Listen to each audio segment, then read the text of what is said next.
When I first found out I was pregnant with twins, I had no idea the kind of journey we were about to begin. Like most parents, I imagined the typical things that come with pregnancy: preparing a nursery, feeling excited, watching our family grow. But very early on, our pregnancy took a different path. We learned our boys had twin-to-twin transfusion syndrome, a condition where identical twins share a placenta and the blood flow between them becomes unbalanced. By just 16 weeks, the condition had already progressed to stage 3, and we had to undergo fetal surgery in an attempt to save them. Even after the surgery, the pregnancy was filled with constant monitoring, fear, and uncertainty. Every appointment felt like holding your breath, waiting to hear that both babies were still okay. Then at 28 weeks, things became even more serious. Lucas's blood flow had become absent and diastolic, which means the blood flow through the placenta had become dangerously compromised. The doctors warned us that it could reverse at any time, which would be life-threatening. At that point, I was admitted to the hospital, and I had to stay there for 5 weeks.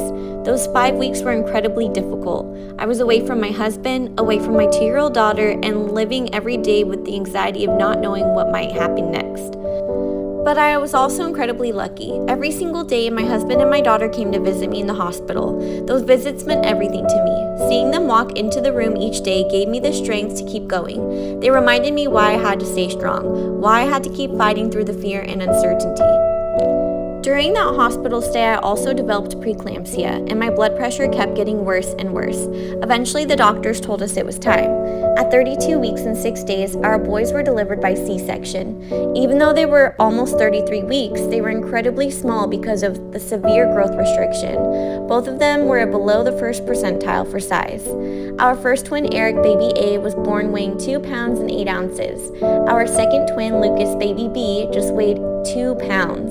The first time I held them felt surreal. They were so tiny, so fragile, and I was still coming off a magnesium drip that I had been on for 3 days because of my preeclampsia. I remember feeling completely out of it, like everything was happening in slow motion. But at the same time, looking at these 2 tiny humans who had already fought so hard just to be here, I knew they were fighters.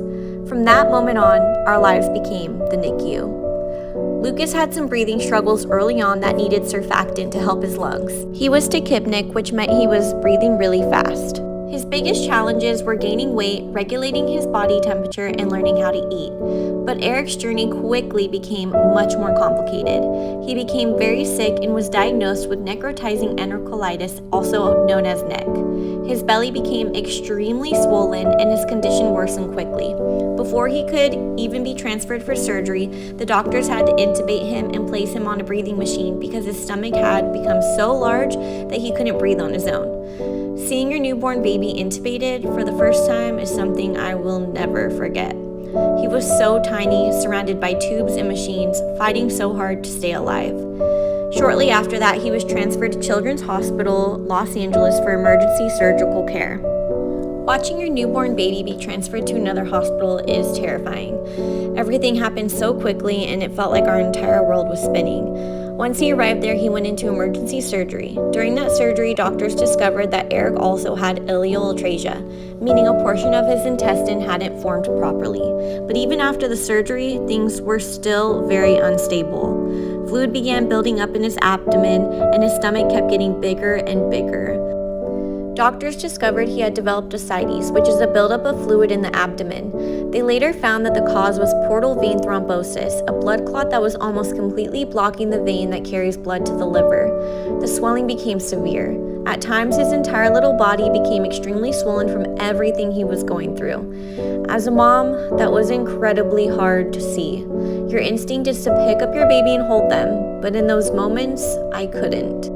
Doctors had to perform multiple paracentesis procedures, draining the fluid from his abdomen again and again. Then came another terrifying moment. The doctors believed Eric might have developed a bowel perforation, which meant he had to go into another emergency surgery. Those moments were some of the most frightening moments of my life. After everything they had already fought through in pregnancy, I couldn't imagine losing him.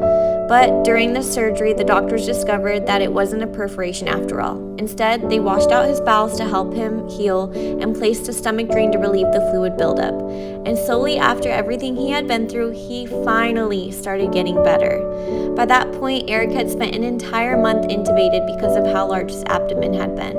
After 111 days in the NICU, Eric finally came home, still needing an NG tube to help with feedings. Lucas had his own journey too. While he didn't have the same level of complications, feeding was a big challenge for him. He couldn't finish his bottles, and it became clear he needed extra support. Before leaving the NICU, Lucas also had surgery to repair a double inguinal hernia, and during that same surgery, doctors placed his G-tube. After 115 days in the NICU, Lucas finally came home too. Even today, he still relies mostly on his G-tube, though he continues to eat more and more by mouth. Looking back on everything, it's honestly hard to fully process. The pregnancy alone put me in such an intense survival mode that even now it can be hard to pull it all into words. The fear, the loneliness of being trapped in the hospital for 5 weeks, being away from family, the trauma of a C-section that I was scared of, and then stepping straight into a 4-month NICU journey filled with surgeries, machines, and constant uncertainty. It was, without a doubt, the hardest year of my life. And even after bringing them home, the journey didn't suddenly become easier. There were constant medical appointments, therapies, and learning how to manage feeding tubes and everything that came with their care. But through it all, something incredible happened. These 2 tiny babies who entered the world with so many odds stacked against them grew into the happiest little boys. You can see it in them. They have this joy for life that's hard to explain. Like they truly understand how special it is to be here. And when I look at them now, I realize something. Even though the road to get here was incredibly hard, I wouldn't change a single thing. Because at the end of that journey, we were given 2 beautiful souls who fought with everything they had just to be here. And every single day, I feel unbelievably grateful that they are. And my favorite part of it all is that they remind me every day just how precious life really is.